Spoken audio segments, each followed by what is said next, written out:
Hey everybody, Patrick here with Rap Floor. It is October 15th, 2012, and this is Monday Night Paintball.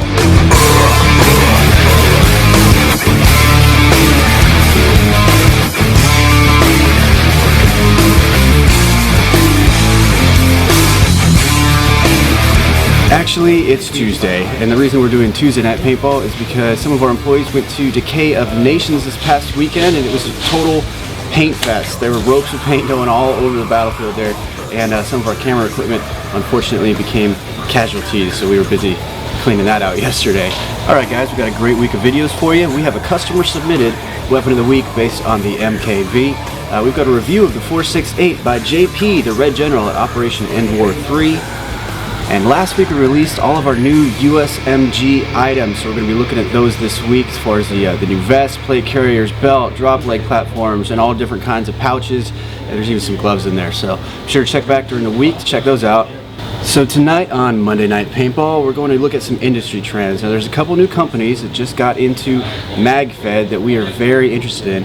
First, we've got Scarab Arms. Now the really cool thing about Scarab, of what we saw at Operation End War 3, was their magazines. These things are really cool. Now they're first strike capable. They're kind of reminiscent of a 268 magazine, but the feed neck's totally different. The grip looks different. The whole thing looks really well done. Now we're gonna look forward to getting our hands on one to check it out here and mod it out for you guys. At this point we don't have any. I don't believe they are for sale, but definitely looking forward to that. So welcome to Scarab Arms into the Magfed community. We love options. We love having new stuff to play with. Definitely looking forward to getting some of those. Now the second company we're looking at is Dye with the Dye Assault Matrix. Now a few days ago we had a bunch of customers go on our Facebook page, start posting videos and asking what we thought of it. What do we think? We think it's awesome. That thing looks cool, seriously, especially the magazine. We're really excited to see Dye using the same design as D-Mags as far as the reversible dual stack design. We spent a lot of time developing that. We're really excited that they went with it. It's definitely a cool design, especially it's just space saving. Otherwise you'd have kind of like a thin MP5 style magazine with just one row of first strike rounds. Why waste it, especially when all the magazine pouches out there in the tactical market are designed to fit, you know, M4 AK magazines. It's very cool that they went with that design. They have their own kind of split fire type deal to go from the hopper to the first strike magazines, and of course it's Dye, so the thing looks sick. It's got some really cool lines to it. They're kind of like the Ferraris of Milsim markers as far as still having Picatinny rails, but definitely got some cool style to it. So Dye, definitely welcoming them to the Magfed community. They're a bigger company, very interested in them going into the small niche that is Magfed, and I believe all of this was brought on honestly by first strike rounds. The fact that they cannot be hopper fed, they need to be delivered to the marker, you know, directional dependent, really has shown the paintball community that there is something to Magfed, especially if you want to get those long distance shots that the first strike rounds are capable of. Alright, so talking about Decay of Nations, we sent a couple of employees down there this past weekend to meet up with Savoy 6 to dominate the battlefield. We hooked them up with some gun cams, some helmet cams, and here's what they came up with.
Now, the report from the employees that we sent out there was that they had a great time. There was thousands of people out there, plenty of people to shoot, a bunch of paint flying around in the air. Unfortunately, they had some issues with the field paint, but other than that, they had a great time.